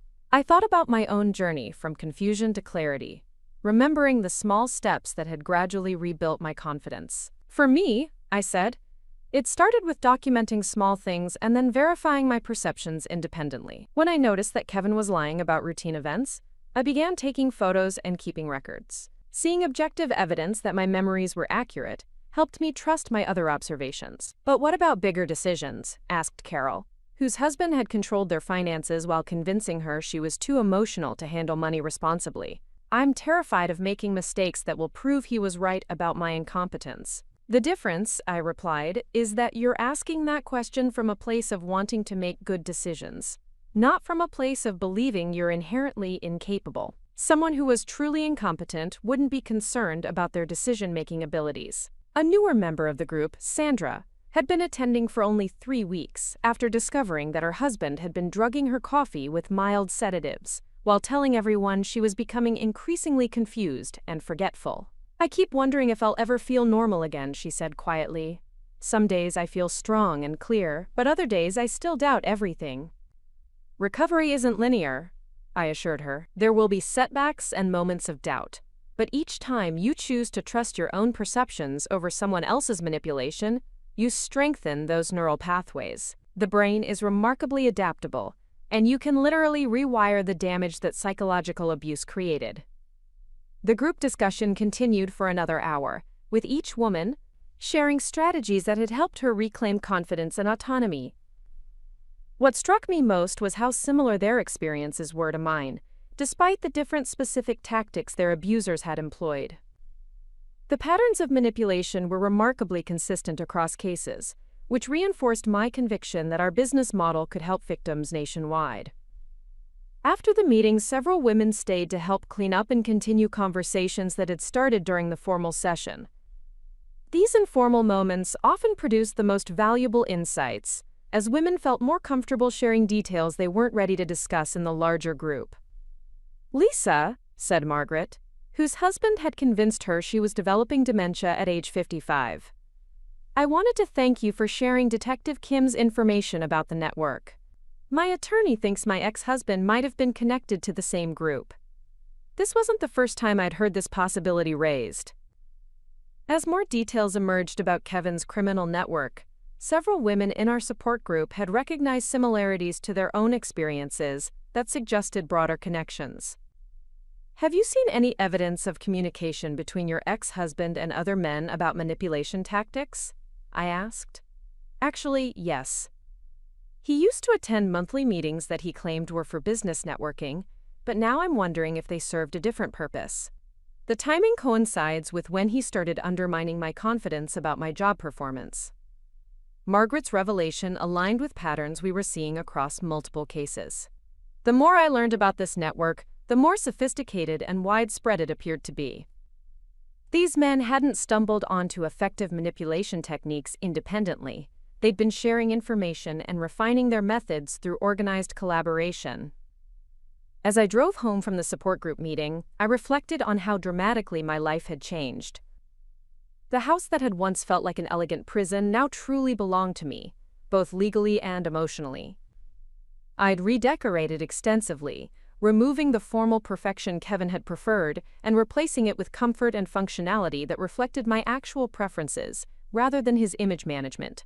Sophie was doing homework in the kitchen when I arrived, surrounded by textbooks and notebooks in organized chaos that would have driven Kevin to distraction. She looked up as I entered, her face brightening with genuine affection, rather than the careful politeness she'd maintained during the worst years of Kevin's psychological manipulation. "How was group tonight?" she asked, pausing in her algebra homework. "Productive. We're seeing more women develop confidence in their own judgment, which is really the ultimate goal." I settled beside her at the kitchen table, noting how comfortable and natural this felt, compared to the formal dinner conversations Kevin had orchestrated to maintain appearances. "Mom," Sophie said, her expression becoming more serious, "can I ask you something about Dad?" This was still difficult territory, balancing honesty about Kevin's crimes with Sophie's need to process her relationship with her father. "Of course. Do you think he ever actually loved us, or was it all manipulation?" I considered the question carefully, remembering moments of apparent genuine affection mixed with calculated deception. "I think your father is capable of love, but only in ways that serve his own interests. His feelings for us were real within the limits of what he's psychologically capable of experiencing. The problem was that those limits made him willing to hurt us whenever his interest conflicted with our well-being." Sophie nodded thoughtfully. "That makes sense. It explains why some of my memories with him feel good, but I was always walking on eggshells around him too." These conversations were helping both of us understand our experiences without excusing Kevin's behavior or minimizing the damage he'd caused. Sophie was developing a sophisticated understanding of complex human psychology that would serve her well throughout her life. The phone rang as we were finishing our discussion, displaying a number I didn't recognize. I almost let it go to voicemail, but something prompted me to answer. "Mrs. Martinez, this is Detective Sarah Kim with the Dallas Police Department. I'm calling about a case that might be connected to your ex-husband's activities." My attention sharpened immediately. Kevin was serving a 10-year sentence for his crimes against me, but investigators had suspected his methods were too sophisticated to have been developed for a single victim. "What kind of connection?" I asked. "We're investigating a case involving psychological abuse and financial fraud that follows almost exactly the same pattern as your ex-husband's crimes. The victim's attorney suggested we contact you because the similarities are too specific to be coincidental." Detective Kim explained that a woman named Rebecca Chen had been convinced by her husband that she was developing early-onset dementia, while he simultaneously used her identity to establish business entities and accumulate assets. The timeline suggested that Rebecca's husband had begun his scheme while Kevin was still manipulating me, raising the possibility that they'd shared information or methods. "Mrs. Martinez," Detective Kim continued, "would you be willing to consult on this case? Your expertise in recognizing these manipulation patterns could be invaluable in building our prosecution." I agreed immediately, recognizing this as an opportunity to help another victim, while potentially uncovering a broader network of psychological abuse. If Kevin had been part of a group that shared tactics for manipulating wives, there might be other victims who hadn't yet recognized what had been done to them. The following week, I flew to Dallas to meet with Rebecca Chen and review the evidence in her case. The similarities to my own experience were chilling and undeniable. Rebecca's husband had used almost identical language to convince her that her memory was failing, had forged her signature on the same types of documents Kevin had falsified, and had even taken out a similar life insurance policy during the period of her supposed mental decline.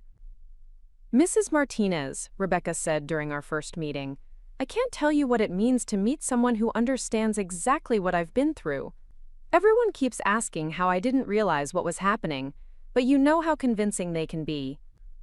Rebecca was a successful marketing executive who'd built a consulting firm that generated substantial revenue. Her husband had systematically undermined her confidence in her professional abilities while positioning himself as her protector and advisor. The financial documents I reviewed showed a pattern of asset transfer remarkably similar to what Kevin had attempted with my resources.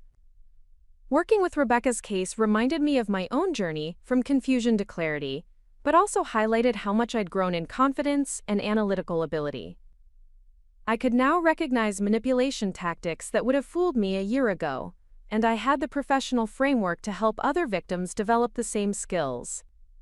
The Dallas investigation eventually uncovered evidence of a loose network of men who'd shared information about psychological manipulation techniques through online forums and private communications. Kevin hadn't invented his methods in isolation. He'd been part of a community that treated wives as targets for sophisticated cons designed to steal their identities and assets. Mrs. Martinez, Detective Kim explained during one of our consultations, "We've found chat logs and email exchanges going back 5 years. Your ex-husband was apparently considered an expert in what they called, quote, competency planning, systematically undermining a wife's credibility to justify taking control of her assets. The chat logs were disturbing in their clinical detachment. These men discussed their wives' psychological vulnerabilities, the way other people might analyze stock investments or real estate opportunities. They shared strategies for creating confusion, techniques for isolating wives from support networks, and methods for documenting behavior that could be used to support incompetency claims. What's particularly concerning," Detective Kim continued, "is that they were also sharing information about which medical professionals and legal advisors were most likely to support their narratives without asking difficult questions." This revelation explained why Kevin had been so confident about the documents he'd wanted me to sign. He'd known exactly which professionals to approach and what language to use to make his case seem reasonable and protective rather than predatory. The federal investigation that grew out of these discoveries eventually identified 43 men across 12 states who had participated in what prosecutors termed a psychological abuse conspiracy.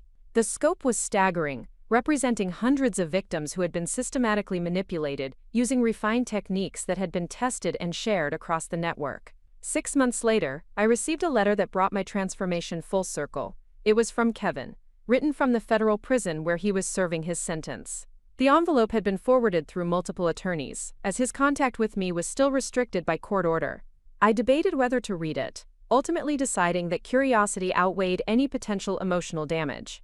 Kevin's handwriting was as precise as ever, his words carefully chosen to project repentance while subtly attempting to minimize his crimes. "Lisa," the letter began, "I've had time to reflect on my actions and their impact on you and Sophie. While I disagree with some aspects of the court's findings, I recognize that I made serious errors in judgment that caused you pain. I hope you can eventually find it in your heart to forgive me." The letter continued in that vein for 2 pages, acknowledging responsibility while characterizing his systematic psychological abuse as errors in judgment and, quote, communication problems. Even from prison, Kevin couldn't resist the urge to manipulate language in ways that minimized his culpability.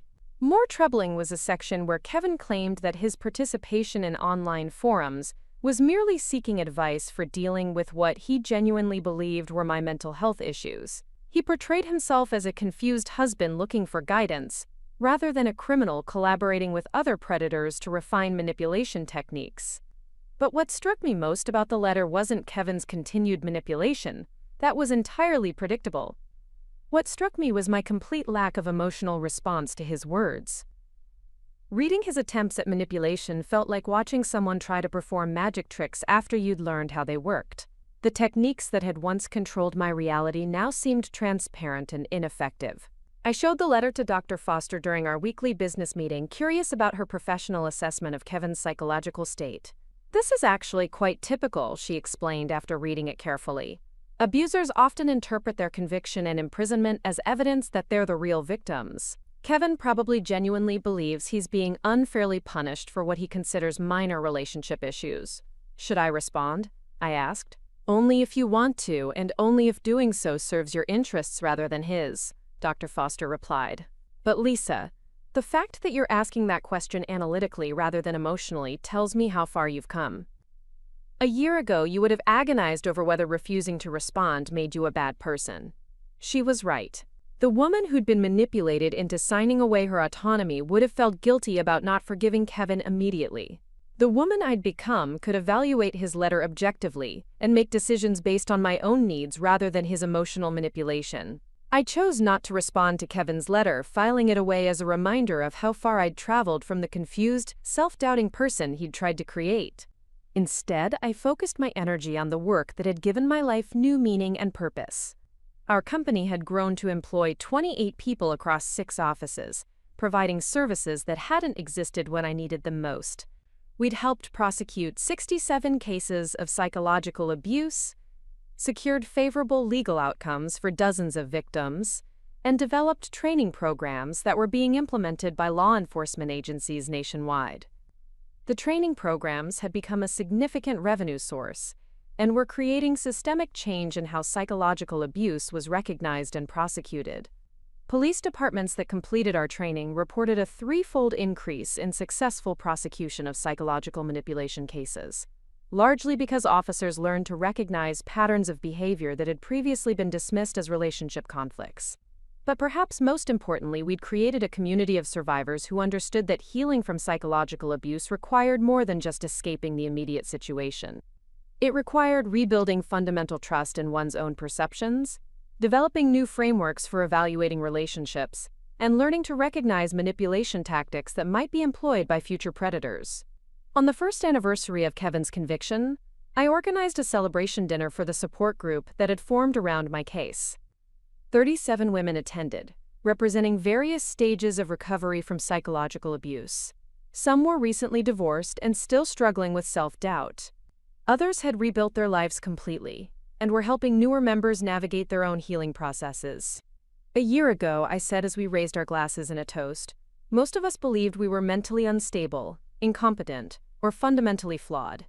Tonight, we're celebrating our collective strength, intelligence, and resilience. We've proven that recovery from psychological abuse isn't just possible. It can make us stronger than we ever imagined. The dinner conversation was filled with laughter, success stories, and plans for the future that would have been impossible when we were isolated in abusive relationships. These women had become more than clients or group members.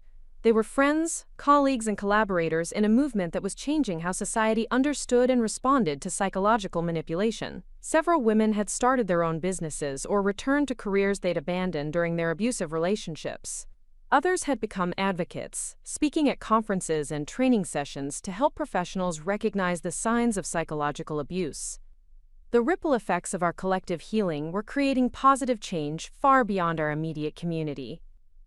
"Lisa," said Patricia, one of the original group members, "I wanted you to know that I've been accepted to law school. I'm planning to specialize in cases involving psychological abuse and financial fraud." Similar announcements filled the evening as women shared their achievements and future plans. The transformation was remarkable, not just in individual lives, but in the collective power these women had discovered through supporting each other's recovery. As I drove home that night, I thought about the journey that had brought me to this moment. Kevin had spent 3 years trying to convince me I was losing my mind, intending to steal my identity, my assets, and ultimately my life. Instead, his manipulation had forced me to develop skills and insights that enabled me to help dozens of other women reclaim their own lives. The investigation into Kevin's network had led to federal charges against 43 men and civil lawsuits on behalf of more than 200 victims. The financial recovery for these women had totaled over $50 million, representing assets that had been stolen through psychological manipulation and fraudulent documentation. More importantly, the precedents established through these cases were making it easier for other victims to seek justice and recover from psychological abuse. Courts were developing expertise in recognizing manipulation tactics, and law enforcement agencies were learning to investigate these cases with the sophistication they required. The woman Kevin had tried to destroy no longer existed, replaced by someone stronger, smarter, and more purposeful than I'd ever been during our marriage. His greatest crime had been not just the psychological abuse or financial fraud, but the years he'd stolen when I could have been using my abilities to make a meaningful difference in the world. But I was making that difference now, one case at a time, one survivor at a time, one court victory at a time. The life Kevin had tried to end had become more valuable and impactful than anything I could have achieved while living under his control. Sophie was waiting up when I got home, eager to hear about the anniversary dinner. As I described the evening's highlights, I was struck by how proud she seemed of what we'd built together in the aftermath of Kevin's betrayal. "Mom," she said as we were saying goodnight, "I know what Dad did was terrible, but in a weird way, I'm glad it happened. Not the pain he caused you, but the way you used that experience to help other people. You're doing exactly what you're supposed to be doing." Looking back at the woman I'd been a year ago, confused, isolated, doubting her own sanity. I could barely recognize her as the same person who now stood in this house that truly belonged to me, surrounded by meaningful work and genuine relationships built on honesty rather than manipulation. Kevin had called me mentally unstable in front of a judge, confident that his characterization would be accepted without question. The judge's reaction to my evidence had indeed made Kevin lose everything: his freedom, his assets, his reputation, and his power to hurt anyone else. But more than that, the judge's recognition of my mental competence and emotional resilience had validated what I'd always known but had been convinced to doubt. I was stronger, smarter, and more capable than anyone had ever given me credit for. And now, finally, I was free to prove it every single day. Up next, you've got 2 more standout stories right on your screen. If this one hit the mark, you won't want to pass these up. Just click and check them out.